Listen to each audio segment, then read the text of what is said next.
COD's back with another World War II shooter. So how do they reinvent the oversaturated setting? Well, that's the cool part. They don't. I was acting. Behold, Call of Duty's latest innovation, destruction. Or was I? Vanguard brings your usual campaign, multiplayer and zombies with solid gunplay, movement and graphics, refining the Modern Warfare 2019 engine. But despite its solid foundation, it fails to capitalise on what is one of the best feeling CODs. But before anything, you're met with this title screen that allows you to launch the last few CODs and Warzone. Cool, but let me ask something. Who the fuck has that much storage? I can barely download one Call of Duty without sending my PS5 to the ICU. No wait, never mind. Let me whap out my emergency 10TB hard drive! Firstly, the campaign is fine, I guess. It's nothing mind-blowing, but it's fun enough. If you're looking for a gritty, authentic feeling World War II shooter, fucking bolt, because you'd be better off playing Terraria. The Japanese planes have flown MG42s for Christ's sake. Why?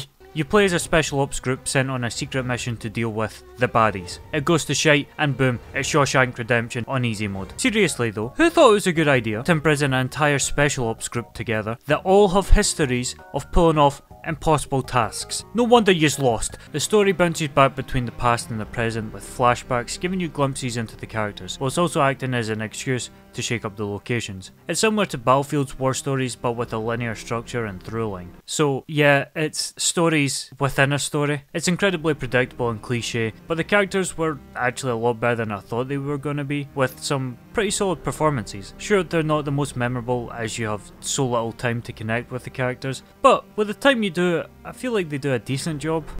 Yeah mate, that is some nice start. The gameplay does absolutely nothing new and will never surprise you. Plus its restrictive level design and donkey brain AI can make encounters incredibly unengaging. But there is casual fun to be had and quite a few cool moments that are worth experiencing, backed by its solid soundtrack, great visuals, and its across the board high production value. Overall, I felt like it wasn't as consistently fun as Cold War, with more repetitive gameplay and worse mission structure, but I'd be lying if I said I didn't have a decent time. On the multiplayer side, you know what to expect. There's nothing new other than the destruction. It has a little something for everyone. And whether you like it or not, you're back to using the iconic World War II weapons like the MP40, or even my favourite, a medium-sized rodent. The launch offering is in a majorly better state than Cold War's launch, as there's 16 solid maps with more focused gameplay modes and pacing playlists that work well together, allowing for constant gameplay variations that isn't too far removed from the standard experience, compared to Cold War, which seemed to chuck loads of game modes at the wall that catered to completely different experiences, leading to so much content being wasted on game modes that most people would never experience. There's a ton of variety within those maps, from incredibly cramped to more open maps, and if you dare to play Blitz on the smallest maps, it's pure Armageddon. Motherfuckers spawn beside you like they've known you your entire life. Alright mate, alright.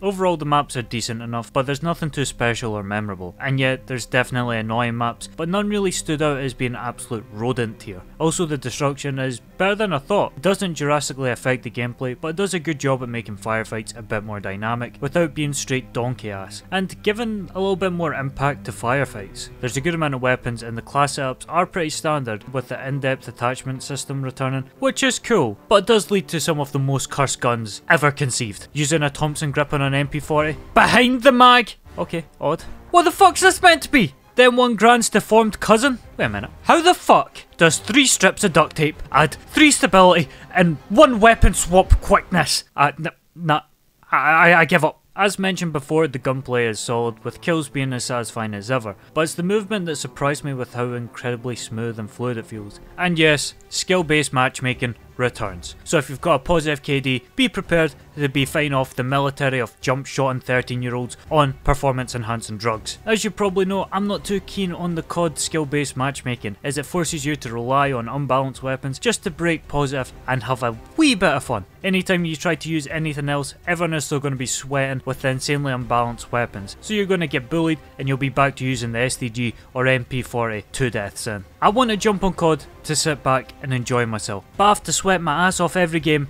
if I want to break positive and crack even a single dopamine. Also, not to mention the blatant false advertising watching this trailer, because at this precise moment, he'd be fucking dead! Also, the insanely low time to kill just led to me outright avoiding the objectives, as holding down sections of the map was so much more effective. Not camping, but you know, camping with extra steps. The more open level design, sometimes lack of visual clarity and low time to kill means a lot of the time when you push, it's more a gamble that they've not got Scooby-Doo waiting 30 miles away with his MP40, which might as well be a Barrett 50 cal, ready to pop you like you're a Scooby snack. I guess if you don't care about KD and kill streaks, it won't matter as much, but it's still gotta be very frustrating. Also, just a quick note, kill streaks are kinda lame. Some of them are cool, but I know it's World War II, so you're kinda limited, but mate, have you looked at your fucking guns? I think you can get away with some wacky shit. The progression is the same as always. It's addicting if it clicks with you, with guns, attachments, skins, and a ton of other things to grind towards. But I will say, quite a lot of the weapon camos kinda look like complete ass, which is a bit underwhelming. Also, at the end of the match, as you're watching these animations 4 different times, and each operator only has 1 unlockable animation, so there's a high chance you're going to be watching the same clip 4 times over at the end of each match. The length Activision will go to add another way to monetize the game is ridiculous. Champions Hill mode, yeah, I can't be fucked. Overall, the multiplayer can be fun, but frustrating. Anyone who likes COD are gonna like this like any other COD. It's nothing special with literally nothing new, but if you want back in the World War II setting with a good variety of maps, solid gunplay, fluid movement, and that addictive progression system, why not? Okay, zombies? Before anything, it's clear that this just didn't have enough time in development. I mean, they didn't even add a pack-punch camo. Don't worry guys though, it's coming. For fuck's sake, I hate live services. It consists of one hub area where you teleport to other areas and do some planned objectives, and repeat. You know how last year I said the zombies felt like a multiplayer map? Well, this is straight up multiplayer maps. It's just slow, boring and repetitive, taking out all the elements that made zombies special. There's no wall buys, no traditional survival, no easter eggs, no wonder weapons. I just wish they would put in a simple round based map. Mate, Shinonuma is practically there already. An intense small traditional map with wall buys would have been so much more fun than Deranfang. Deranfang, more like Deran shite. So where does it sit on the Scottish rankings? Well, I'd say it's a solid